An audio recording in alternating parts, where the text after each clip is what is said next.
Hi friends, నోట్లో వేసుకుంటే కరిగిపోయే మురుకులు ఏ విధంగా చేయాలో చూద్దాం ఫ్రెండ్స్. ముందుగానైతే పొయ్యి మీద గిన్నె పెట్టుకొని వాటర్ పోసి అందులో నువ్వులు వేసుకోవాలి ఫ్రెండ్స్. తర్వాత వాము వేసుకోవాలి, అదేవిధంగా జీలకర్ర,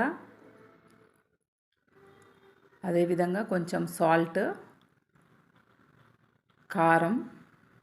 చాలా బాగుంటుంది ఫ్రెండ్స్. ఈ విధంగా చేయండి, నోట్లో వేసుకుంటే కరిగిపోతాయి ఫ్రెండ్స్. అల్లం వెల్లుల్లి పేస్ట్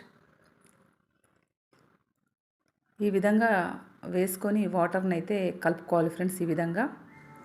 ఈ విధంగా వాటర్ బాయిల్ అయినాక ఇందులో బియ్యపు పిండి అయితే వేసుకోవాలి ఫ్రెండ్స్. ఈ బియ్యపు పిండిని బాగా కలుపుకొని ముద్దలాగా చేసుకోవాలి ఫ్రెండ్స్. ఈ విధంగా ముద్దలాగా ప్రిపేర్ చేసుకొని మురుకుల పీటలో వేసుకొని ఒత్తేసుకోవాలి ఫ్రెండ్స్. అంతే, ఈ విధంగా మురుకులు ఒత్తుకోవాలి ఫ్రెండ్స్. పొయ్యి మీద బాండి పెట్టుకొని ఆయిల్ వేసి, ఆయిల్ వేడెక్కాక ఈ మురుకులను అందులో వేసి గోలించుకోవడమే ఫ్రెండ్స్. అంతే ఫ్రెండ్స్, ఎంతో టేస్టీగా ఉండే మురుకులు అయితే రెడీ అయిపోతాయి ఫ్రెండ్స్. నోట్లో వేసుకుంటే కరిగిపోతాయి ఫ్రెండ్స్. చాలా బాగుంటాయి ఫ్రెండ్స్. ఎందుకంటే పొయ్యి మీద కొంచెం పిండి ఉడుకుతుంది కాబట్టి నోట్లో వేసుకుంటే కరిగిపోతాయి. చాలా టేస్ట్గా కూడా ఉంటుంది ఫ్రెండ్స్. చాలా బాగుంటుంది ఫ్రెండ్స్. ఈ విధంగా ఒకసారి ట్రై చేయండి. ఓకే ఫ్రెండ్స్, ఈ వీడియో కనుక మీకు నచ్చితే ప్లీజ్ లైక్ చేయండి, ఛానల్ని సబ్స్క్రైబ్ చేసుకోండి ఫ్రెండ్స్.